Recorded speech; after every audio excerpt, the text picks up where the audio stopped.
श्रीमान राहुल गांधी जी जो इस समय भारत की यात्रा पर निकले हैं,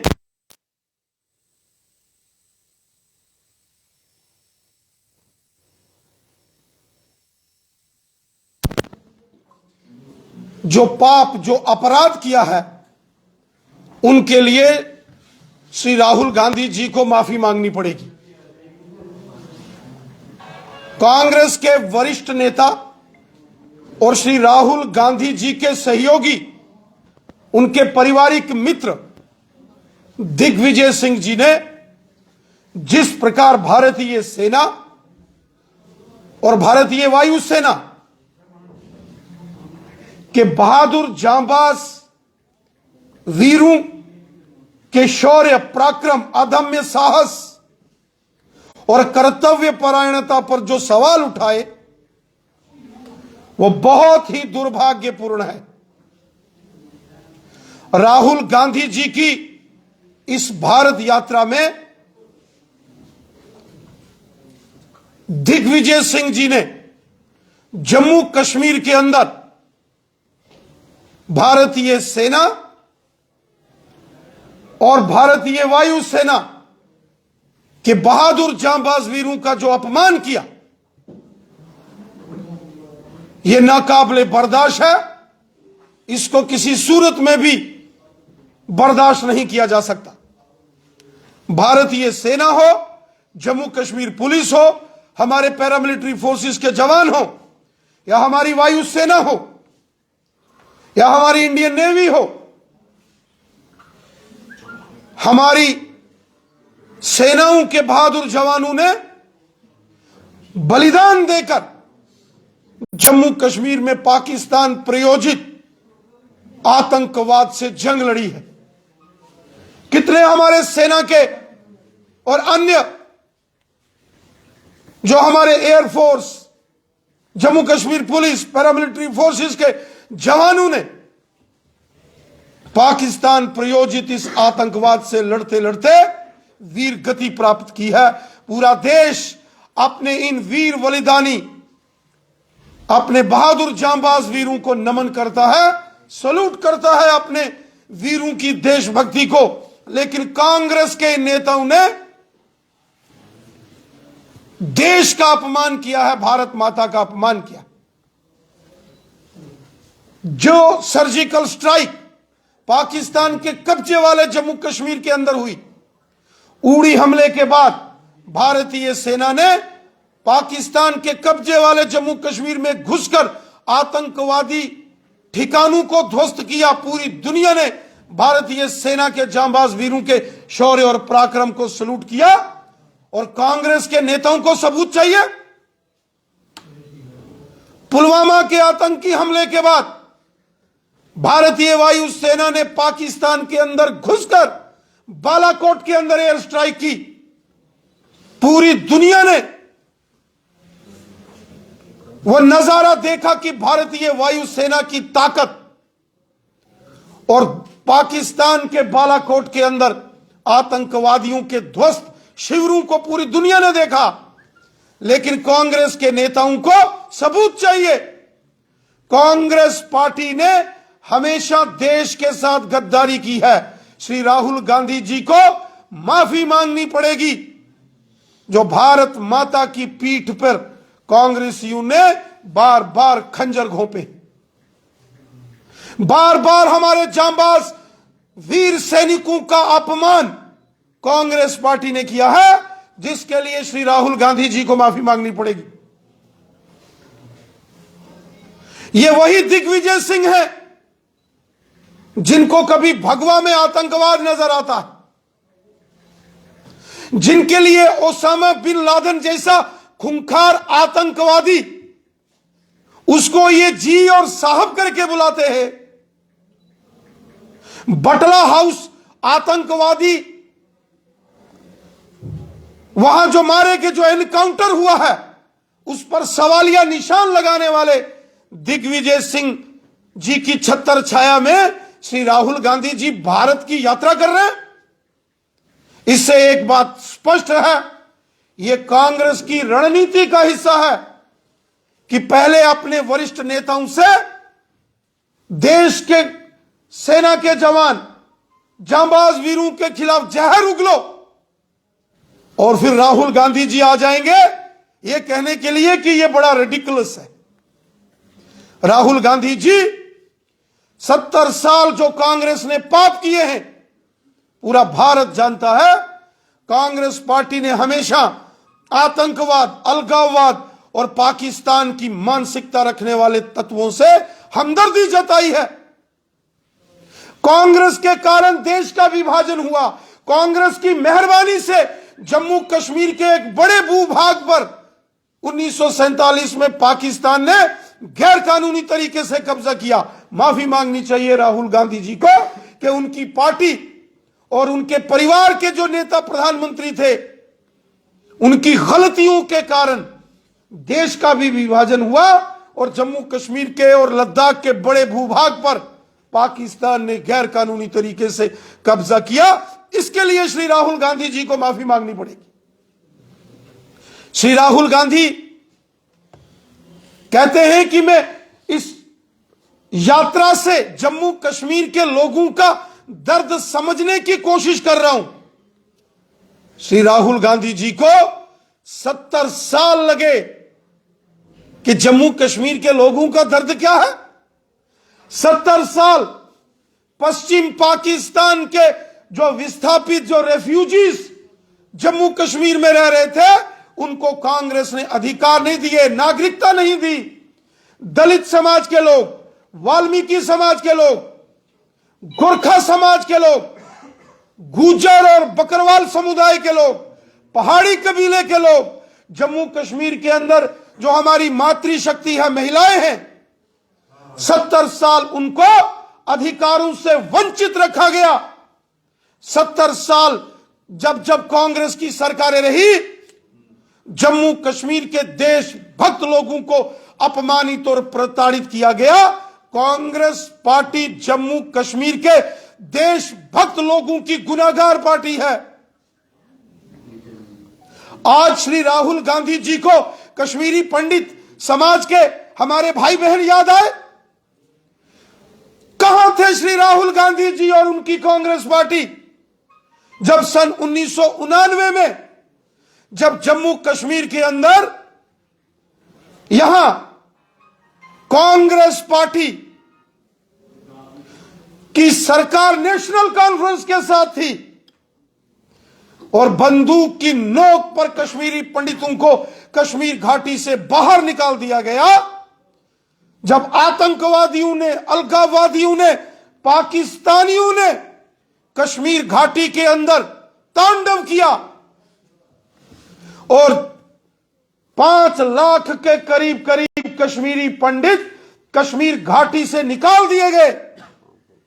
1990 के दशक में दिल्ली के अंदर कांग्रेस की सरकार थी और जब जम्मू कश्मीर में और यहां आतंकवाद पनपा उस वक्त भी सत्ता कांग्रेस के हाथ में थी। कांग्रेस पार्टी ने बहुत बड़ा जघन्य अपराध देश के साथ और कश्मीरी पंडितों के साथ किया। कांग्रेस पार्टी हमेशा आतंकवादियों और अलगाववादियों की भाषा बोलती थी। 35 साल जो कश्मीरी पंडित कश्मीर से बाहर रह रहे हैं ये सब कांग्रेस की वजह से है। इसके लिए कांग्रेस पार्टी जिम्मेवार है। कांग्रेस पार्टी ने जम्मू कश्मीर के देशभक्त लोगों से कभी बातचीत नहीं की, लेकिन कांग्रेस पार्टी ने यासीन मलिक जैसे आतंकवादियों को टेबल पर बिठा के उनके साथ कांग्रेस पार्टी के प्रधानमंत्री बिरयानी खाते थे। कांग्रेस पार्टी के नेता जम्मू कश्मीर के अंदर आतंकवादियों के मददगार थे। आतंकवादियों के प्रति कांग्रेस पार्टी के नेताओं की हमेशा सहानुभूति रही। कांग्रेस पार्टी ने जम्मू कश्मीर के अंदर देशभक्त लोगों को हमेशा अपमानित किया। आज तो राहुल गांधी भारत यात्रा के चलते वो जम्मू कश्मीर आए तो बड़ी आसानी से जम्मू कश्मीर में आए। लेकिन श्री राहुल गांधी जी को याद होना चाहिए कि भारतीय जनसंघ के संस्थापक स्वर्गीय पंडित प्रेमनाथ डोगरा, स्वर्गीय श्यामा प्रसाद मुखर्जी साहब, प्रजा परिषद के संस्थापक पंडित प्रेमनाथ डोगरा जी जैसे महान क्रांतिकारी देशभक्त नेताओं को संघर्ष करना पड़ा, जेलों में जाना पड़ा, अपना बलिदान देना पड़ा। उसके बाद जाके जम्मू कश्मीर से परमिट सिस्टम समाप्त हुआ। वो परमिट सिस्टम जो पासपोर्ट टाइप व्यवस्था होती है, वो जम्मू कश्मीर के लिए कांग्रेस ने दी थी। कांग्रेस ने जम्मू कश्मीर को अलग से प्रधानमंत्री दिया था। जम्मू कश्मीर में अलग से कानून कांग्रेस की देन थी, और जम्मू कश्मीर को अलग से झंडा ये कांग्रेस की देन थी, जो माननीय प्रधानमंत्री नरेंद्र मोदी साहब के साहसिक निर्णय से जब धारा 370 का समापन हो गया, उसके बाद सिर्फ तिरंगा झंडा जम्मू कश्मीर में लहरा रहा है, और भारत देश का संविधान अब पूरे तरीके से जम्मू कश्मीर में लागू हो गया है। राहुल गांधी जी को जवाब देना पड़ेगा कि क्यों कांग्रेस ने 70 वर्षों तक हमारे देश के संविधान को जम्मू कश्मीर में लागू नहीं होने दिया, और क्यों कांग्रेस पार्टी ने जम्मू कश्मीर के लिए अलग से झंडे को मंजूरी दी थी। यह जवाब श्री राहुल गांधी जी को देना पड़ेगा। श्री राहुल गांधी जी राष्ट्रीय स्वयंसेवक संघ और भाजपा पर जो मिथ्य और गलत आरोप लगा के अपनी राजनीति चमकाने की एक कोशिश कर रहे, पूरा देश जानता है कि राष्ट्रीय स्वयंसेवक संघ के हजारों कार्यकर्ताओं ने, भारतीय जनसंघ और भारतीय जनता पार्टी के हजारों कार्यकर्ताओं ने जम्मू कश्मीर के अंदर तिरंगा झंडा फहराते अपनी कुर्बानियां दी हैं। चाहे पाकिस्तान के खिलाफ हुई जंगें हों, आतंकवाद के विरुद्ध लड़ते हुए सेना का, पैरामिलिट्री फोर्सेस का, जम्मू कश्मीर पुलिस का सहयोग करते हुए राष्ट्रीय स्वयंसेवक संघ के और भारतीय जनसंघ, भारतीय जनता पार्टी के हजारों कार्यकर्ताओं ने अपने बलिदान जम्मू कश्मीर में और देश के अंदर दिए। क्या कारण था कि पंडित जवाहरलाल नेहरू को 1962 की भारत चीन के बीच जो हुई जंग थी, उसके बाद जब गणतंत्र दिवस 26 जनवरी आया, तो राष्ट्रीय स्वयंसेवक संघ के कार्यकर्ताओं की, स्वयंसेवकों की एक टोली, एक टुकड़ी को उस वक्त राजपथ पर सेना के साथ परेड करने की अनुमति दी गई थी। वो दर्शाता है कि राहुल गांधी जी के खानदान से बने प्रधानमंत्री जी भी ये बात समझते थे कि राष्ट्रीय स्वयंसेवक संघ इस देश की आत्मा है।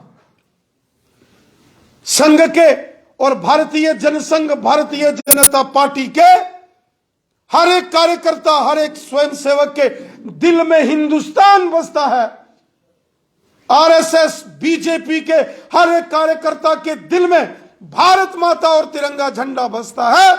हमारा mission nation first, party second और सेल्फ लास्ट का होता है। हमारा हर एक कार्यकर्ता अपनी मातृभूमि, अपने देश से प्यार करता है। हमारा हर एक कार्यक्रम भारत माता की जय से शुरू होता है और वंदे मातरम से समाप्त होता है। श्री राहुल गांधी जी, माननीय प्रधानमंत्री नरेंद्र मोदी साहब ने जो जम्मू कश्मीर के अंदर जो लोगों को अपने सीने से लगाया है, जम्मू कश्मीर के लोगों का अगर दर्द किसी ने समझा है तो वो हमारे यशस्वी प्रधानमंत्री नरेंद्र मोदी साहब हैं। आज जम्मू कश्मीर में धारा 370 के समापन के बाद जम्मू कश्मीर में भारत का संविधान है। आज जम्मू कश्मीर में सिर्फ तिरंगा झंडा है।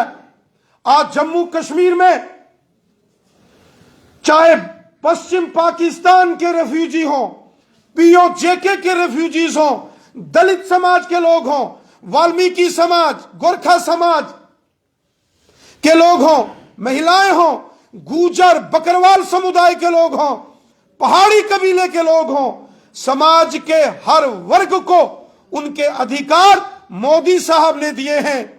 एक भारत श्रेष्ठ भारत का मिशन लेकर जो मोदी साहब काम कर रहे हैं, इससे भारत मजबूत हुआ है, इससे देश मजबूत हुआ है। और सबका साथ, सबका विकास, सबका विश्वास, इस मिशन के साथ नरेंद्र मोदी साहब ने जो काम किया है, हिंदू, मुस्लिम, सिख, ईसाई आज मिलकर सब रह रहे हैं जैसे हों भाई भाई। हम सब भाई भाई हैं। ये देश हमारा है, ये हमारी मातृभूमि है और हम सबको एक परिवार की तरह मिलकर रहना है। इसके लिए हमारे देश के यशस्वी प्रधानमंत्री मोदी साहब ने काम किया है। कांग्रेस पार्टी और श्री राहुल गांधी जी अपने गिरेबान में झांक के देखें कि जो लोग उनके दाएं बाएं घूम रहे हैं, वो सुश्री महबूबा मुफ्ती साहिबा हो या नेशनल कॉन्फ्रेंस के बड़े लोग हों, श्री राहुल गांधी जी को अपने गिरेबान में झांक के देखना चाहिए कि जो पीडीपी और जो नेशनल कॉन्फ्रेंस के नेता उनके दाएं बाएं इस यात्रा में घूम रहे हैं, इन्होंने कितनी नफरत जम्मू कश्मीर में फैलाई।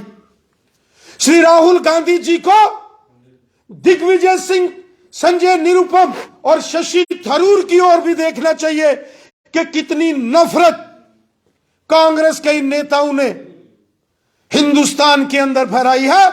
और स्वयं राहुल गांधी जी को भी अपने गिरेबान में झांक के देखना चाहिए कि किस प्रकार उन्होंने हमेशा देशभक्तों का अपमान और देश को तोड़ने वाले पाकिस्तानी मानसिकता के अलगाववादी और आतंकवादियों के प्रति हमदर्दी रखी है। ये कांग्रेस के लोग, ये कांग्रेस के नेता कभी देश के सगे नहीं हो सकते। कांग्रेस के नेताओं ने हमेशा भारत माता से गद्दारी की है। कांग्रेस ने हमेशा भारत माता से विश्वासघात किया है। पूरा देश कांग्रेस पार्टी के इन षड्यंत्रों को जानता है। राहुल गांधी जी ये कहें कि दिग्विजय सिंह ने जो बोला है ये कांग्रेस पार्टी की इंटरनल डेमोक्रेसी है, और राहुल गांधी कहते हैं ये कन्वर्सेशन है। देश की सेना, देश के शूरवीरों का अपमान ये देश कभी स्वीकार नहीं करेगा। राहुल गांधी जी, श्री राहुल गांधी जी को तुरंत देश से माफी मांगनी चाहिए, जो जम्मू कश्मीर में यात्रा करते करते उनकी छत्र छाया में जो कांग्रेसियों ने देश का अपमान किया है।